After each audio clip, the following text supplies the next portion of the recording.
What if we humans could live somewhere outside of Earth? Say the moon.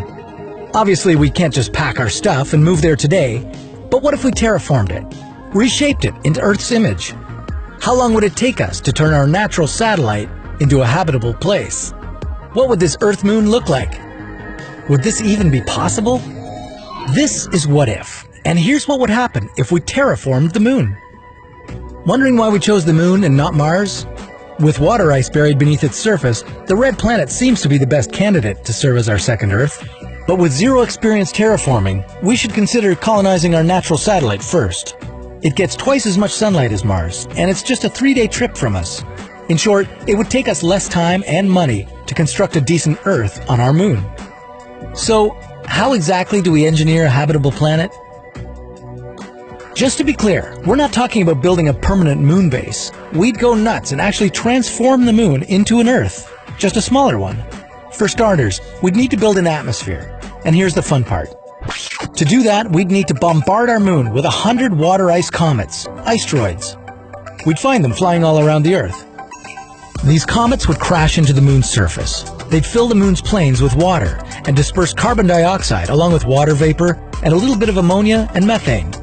All these gases would gather near the surface, creating an atmosphere. The newly formed seas would reflect much more sunlight, making the moon appear 5 times brighter when seen from Earth. These asteroids would also give the moon a momentum. They'd make our satellite spin close to an Earth-like cycle. The more comets we batter into the moon, the faster it would rotate. A lunar day would drop down from an incredible 28 Earth days to just 60 hours. Since our satellite wouldn't rotate on its axis at the same rate it orbits the Earth anymore, it would no longer be tidally locked to our planet. For Earthers, this would mean we'd be able to see the dark side of the moon, although it wouldn't be dark. But how do we save the newly built lunar atmosphere from being stripped away by solar winds? We'd have a couple of options. The first one is easy.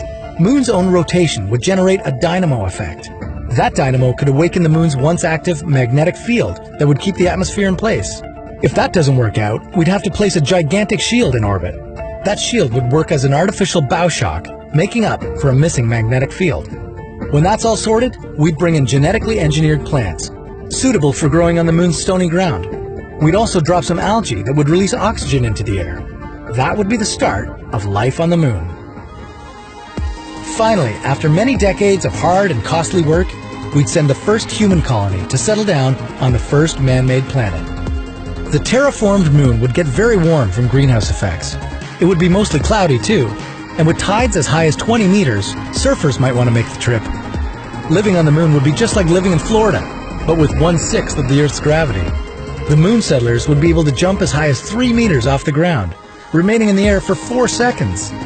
And if they were really fit and full of stamina, they'd be able to run across the moon's lake. This is because running on the water requires less muscle power if you do it in reduced gravity. Would you move to the moon to experience all that? Comment below, and check back later for a new dose of hypothetical adventures.